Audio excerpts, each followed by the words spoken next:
Yep, sit back, relax, and get ready to enjoy another awesome video by Capt Frank Lanier. Please subscribe, like, and share with all your friends and all the people you hate too.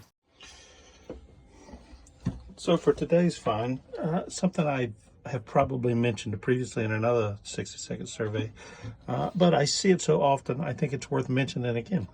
So these hoses, this hose right here, which connects the pump to the bowl, this is the way this unit is shipped, so that you can pull this off and add a vented loop or whatever if you need to. If you're going to leave this here like it is, you got to have hose clamps on here. So again, this is just a shipping thing. It's not meant to stay this way. So for the day's recommendation for this hose right here, you have to add hose clamps on each end of it, you know, for the hose there. So for today, something good. These are backing plates for a cleat on a larger catamaran, and this is aluminum plate. So you can see this is very well, the backing plate is sufficiently sized and good strength, and it spreads the load evenly on the cleat, you know, when you have a dock line tied to it and stuff or whatever. So again, this is a good find. Good marine grade stainless steel nuts, washers here, and this backing plate of aluminum is even better. You can see over here, these are, you know, smaller. These are stanchions right here. This is a stanchion, lifeline stanchion, and you can see that it's got, you know, a good sized stainless steel washer. They're spreading the load for it as well. Okay, so here we're looking at a 2005 Grady White sailfish, and these vessels are cored from the chine up to the rub rail, so they're cored with ingrain balsa. So the concern is that you may have moisture and delamination inside the coring. So what you want to hear is something like this. What you don't want to hear is this, which is an indication of delamination into the coring. So we'll put a moisture meter on it, and I can tell you it's going to be pegged, and that's what it is. See right here, it's pegged up here as well. So this is the concern you have with any boat that has a cored hull. You have to keep the coring dry to prevent delamination and rot when the boat uses ingrain balsa for coring. So for today, here is an easy way to determine if you have a cored hull. This is inside of a storage locker, and you can see this is the fiberglass, the resin on it, and the little blocks you see here, that is ingrain balsa. The reason they do ingrain like that rather than long strips is if moisture gets in there, it prevents the water from migrating along through all of the coring. And we'll take a look here. You can see that you have cord construction here, but this is where it transitions to solid fiberglass. The builder does this transition anywhere you're going to have through hull fittings and such. It just prevents any leaks and water intrusion into the coring of the hull. So for today, here is an easy way to determine if you have a cored hull. This is inside of a storage locker, and you can see this is the fiberglass, the resin on it, and the little blocks you see here, that is ingrain balsa. So for today's find, we're checking electrolyte levels in a wet cell battery. You can see here that the electrolyte is well below the battery plates. This is a part of the maintenance process you should do for every wet cell battery. We're going to check another cell here, and we get the light in there. You can see it is also well below the plates. We can't even see the electrolyte. So the first step will be to add distilled water to the battery to the proper level, and then you would check it with a hydrometer to make sure that it is correct. And you'd probably also want to load test these batteries to make sure they're still operating properly. So for today's find, we're looking at a throwable type PFD, a horseshoe. You can see the cover and also the line right here, the grab lines are suffering from UV damage. And this unit, the recommendation is for it to be replaced. So here we have a situation where the plastic cover or tube on a shroud has slid down, and it has effectively sealed itself onto the swaged fitting of the standing rigging. And the problem with this, well, what's the end result? Well, here we go.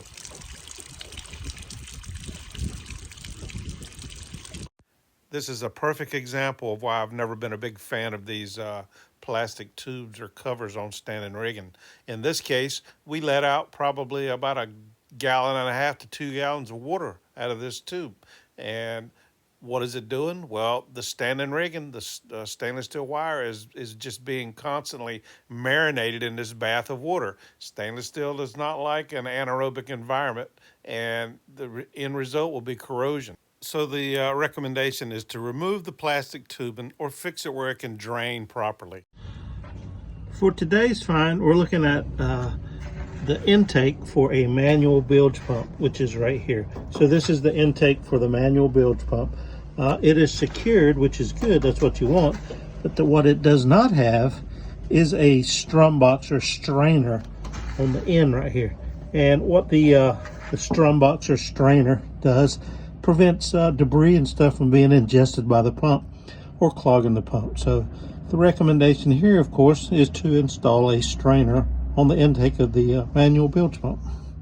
So for today's find, we're looking at the battery installations on a European-built powerboat, mid-sized powerboat. So there is a sticker here that says, warning, installation of maintenance-free AGM batteries only are allowed in this area. Well, the problem is that the owner has replaced the original AGMs with these maintenance-free wet cell batteries. So the question is that acceptable? I mean, from an installation standpoint, the batteries themselves, the installation don't look bad. However, why the placard here? There must be a reason. So the recommendation, of course, would be to contact the manufacturer and see if the installation of these maintenance-free wet cell batteries in this space is acceptable. So for today's find, we're looking at PFDs. And I know I've mentioned this on previous videos.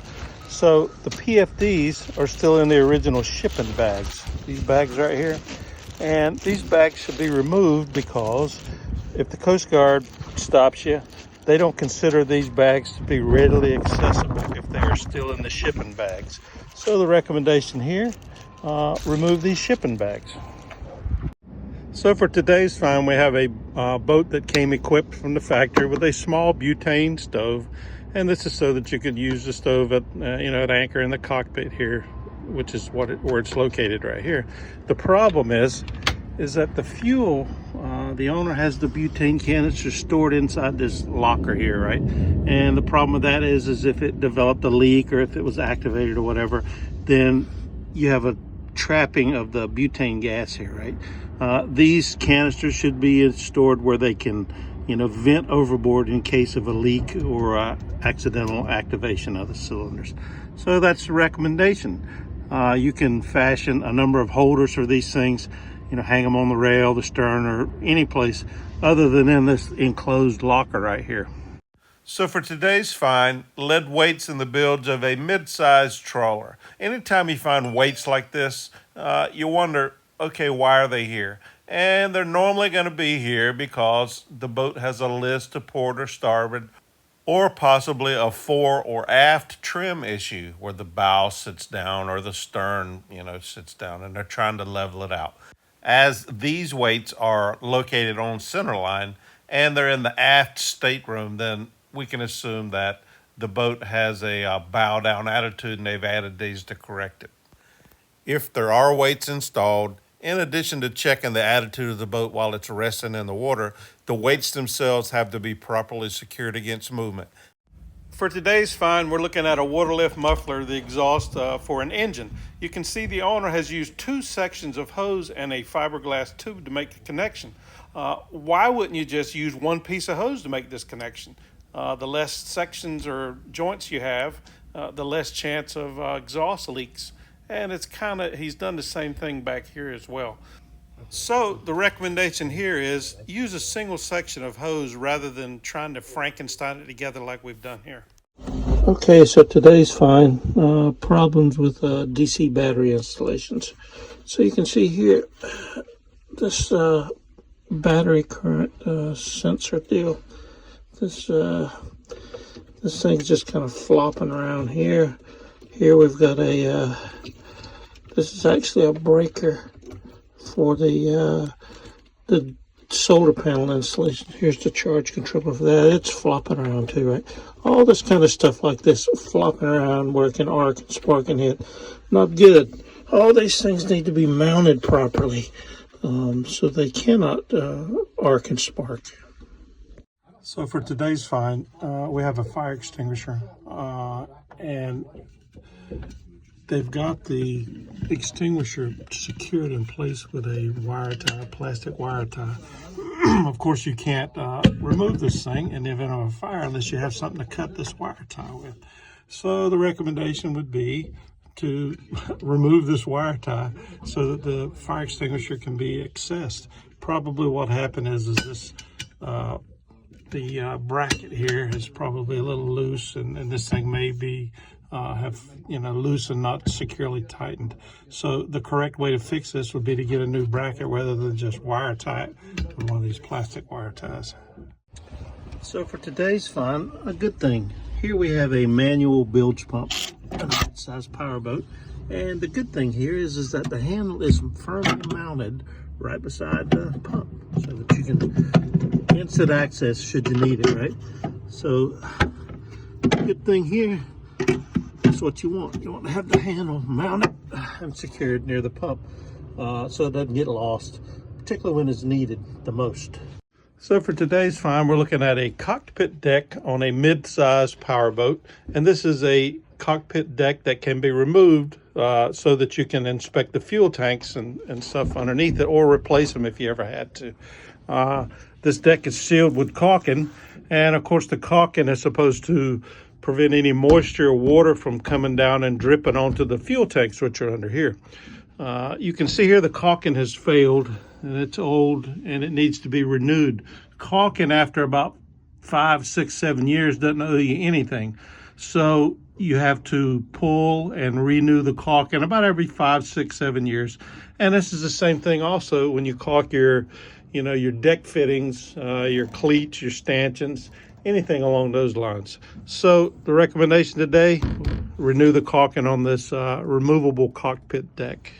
Sealed. We're going to see that it takes a little bit to pump just to get it to do anything, because there's a lot of volume in this tank. For your automobile, maybe 3 or 4 strokes would have you up to 14 psi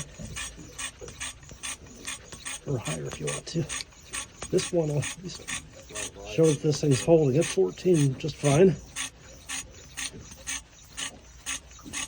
These are two very healthy 454s.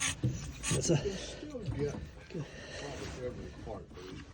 Okay, for today's find, we're looking at the compass on a mid-sized powerboat, and the problem we see right off the bat is there is a large bubble here. There is the compass is low on dampening fluid, and the problem is that if you get air in the compass, you can also have corrosion, and that's why you have one reason for the dampening fluid. But the primary reason for the dampening fluid here is so that the compass, when it starts to swing, it doesn't swing very rapidly or go all over the place.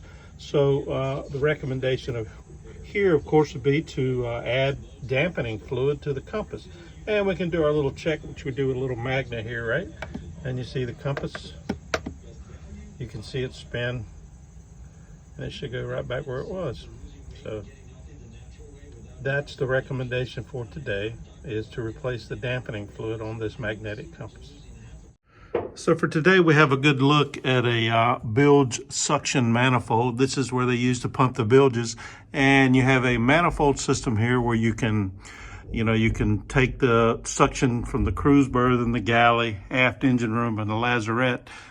It is plumbed to a large pump, which is located forward of this. But it also incorporates a manual pump so that you can isolate each of the sections and pump them out with this manual pump as an emergency backup. And this, of course, is where the pipes go down and go to the various spaces that the bilge manifold serves. Just a nice clean layout. So this is on a larger vessel. You don't see this on smaller boats, but it is a good example of a well-designed bilge pump manifold system. I hope you enjoyed this video, and if so, and you want to buy Capt Frank a cup of coffee, please click on the thanks button below this video. All tips received, not spent on coffee, will be used to improve my YouTube channel and create even more awesome videos.